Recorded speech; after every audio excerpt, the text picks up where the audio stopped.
Alright, what's going on out there, folks? Rooster here in Tennessee. Probably the last video I'll do for the day.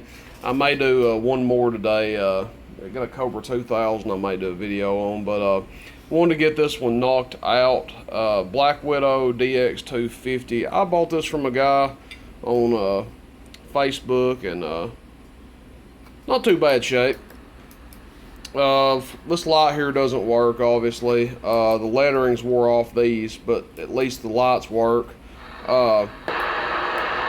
Preamp works, which is good. So we'll test it. The way these work, if you haven't ever seen a video on them before, I think I've done some videos in the past.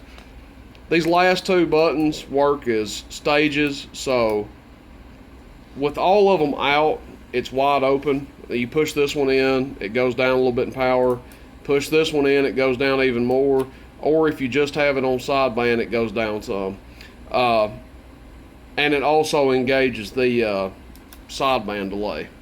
So we'll demonstrate all that here in a second. A pair of Toshiba 2290s in this thing.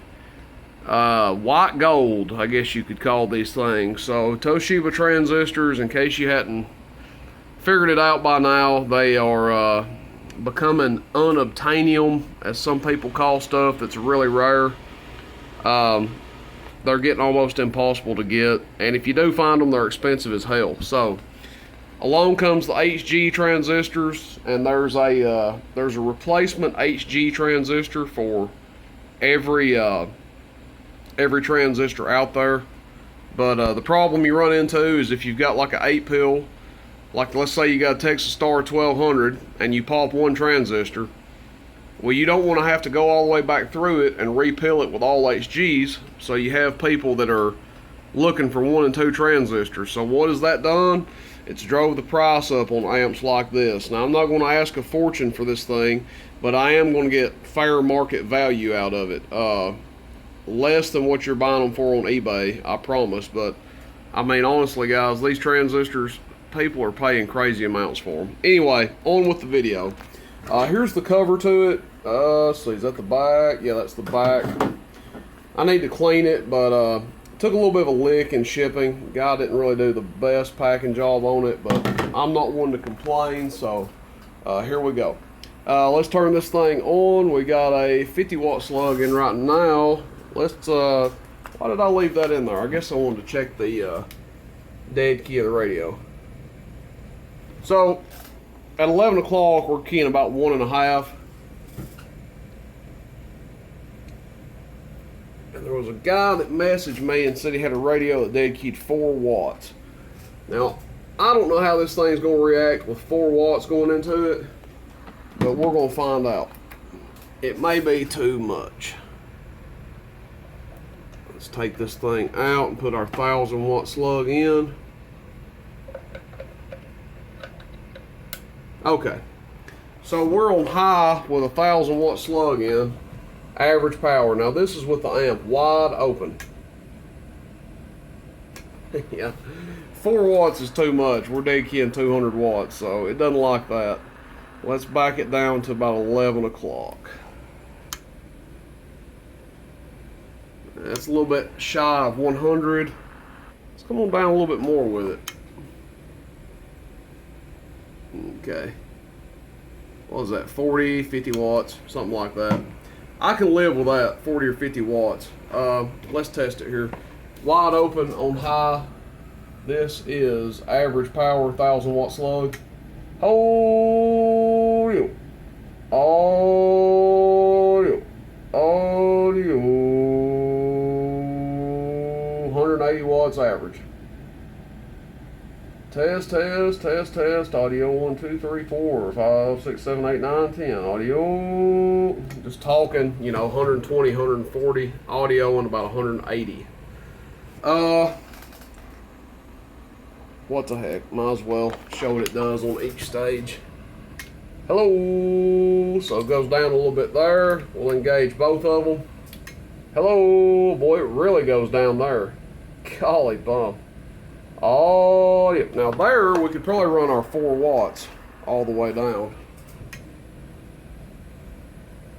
Yeah, 4 watts into it there is okay, but that's with the both buttons pushed in, and it was only doing what? Audio 60 watts average. So that would be as low as you can go. That would be like low as you can go. We'll call this not quite as low. Audio. So it does the most with all the buttons out. It does a little less with this button in. It does a little bit less than that with this button in. Push both buttons in, it does the least. Okay, just in case you guys were trying to keep up. That's wide open. That's one stage lower. That's a stage even lower. That's the lowest. Now, when you have the sideband button pushed in, audio 1, 2, audio. Sideband delay is going to work. So, most people that run them on AM just run them wide open. Okay.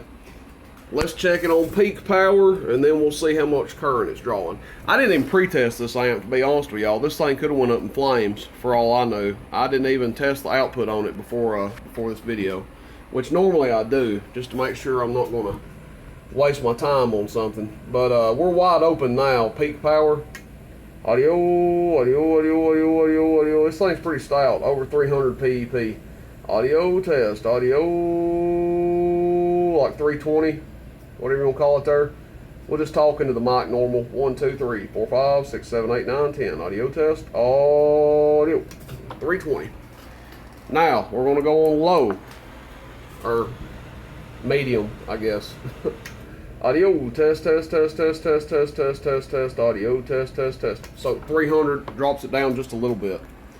Now we're going to go a little lower. Sorry about all the back and forth, but just want to show you guys everything about it. 250 right there. Test. So that dropped it down even more. And expect to see it really drop down here. Audio test. So right around 200 watts all the way down. 320 all the way up, 200 watts all the way down. Let's see, what else? Current draw. The old trusty clamp meter on here.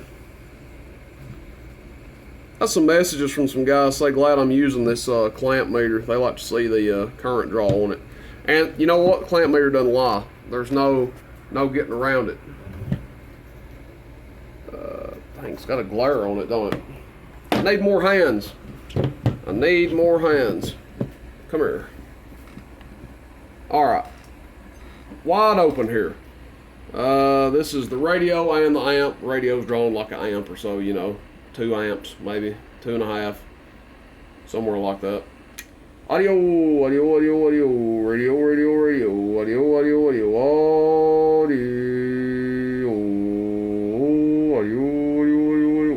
18 amps. That's what it's doing. Black Widow DX250. 18 amps draw, wide open, 300 plus watts PEP, and all the way down 200 watts PEP. It works. Preamp works. Everything works on it. Decent shape for its age. Not perfect, but meter works on the front, light works, all the functions work on it. Cosmetically, you know, what is it, a 7 out of 10, something like that.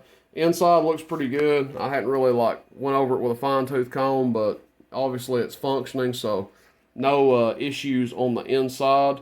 Guess that's it, guys. Questions, comments, complaints, let me know. I have one guy interested in this. If he reaches out to me, I'm probably going to sell it to him. If not, it's up for sale. Shoot me a text, 423-299-3535. Rooster in Tennessee. See you, bye.